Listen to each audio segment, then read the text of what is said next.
One of the things he talked about was some of the policy decisions he might make if he gets elected. Let's listen to something he said about cutting the Department of Education. You mentioned the kids. So we're going to cut the Department of Education, let it be run locally. We have this end mess. the Department of Education? End Federal it, Department end of it, other Education? than to have a little tiny coordination. That's going to happen immediately.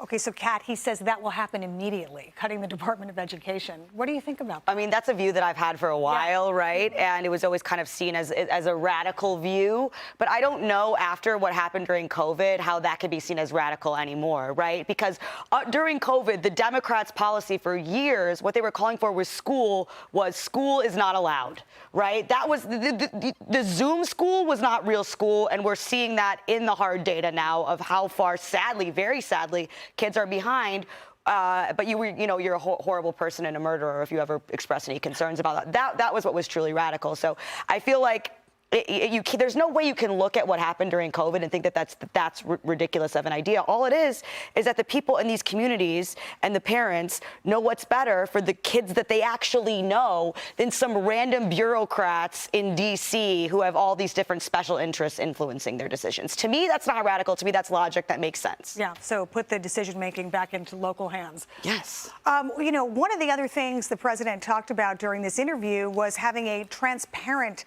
presidency, and to do that, he said he might declassify some very interesting documents. Let's listen to this. Some people think that one way to build trust is to declassify things that everyone's talking about. I know you talked earlier about it. I don't want to be a conspiracy theorist.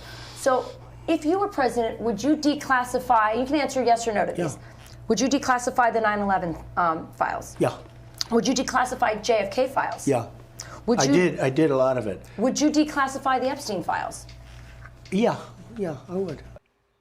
Guy, declassified Jeffrey Epstein files? What do you think? And the rest of that list. That last one is extra interesting. Yeah, it is extra interesting, I would right? like to see that. I think a lot of Americans would like to see that. Sounds like a campaign promise there from the former president, possible future president.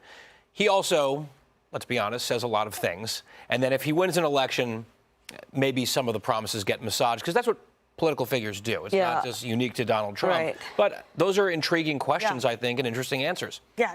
Joe, everybody wants to learn about the conspiracies behind the scenes and what's really behind them, right? Especially JFK. Yeah. There isn't one adult that's alive now that needs to be protected when John F. Kennedy was shot in November 1963. So that, at the minimum, should be let out completely. Maybe there's no reason to protect anybody. Maybe they'll anymore, indict Donald Trump for that. Right, where was Donald Trump in 1963? The grassy knoll. Come on. I'm just asking questions. What about the moon landing? I didn't hear that one in there, but, a lot of people want to know about that, too. I don't. It happened. I agree. It's over. It's real. All right. I think so, too.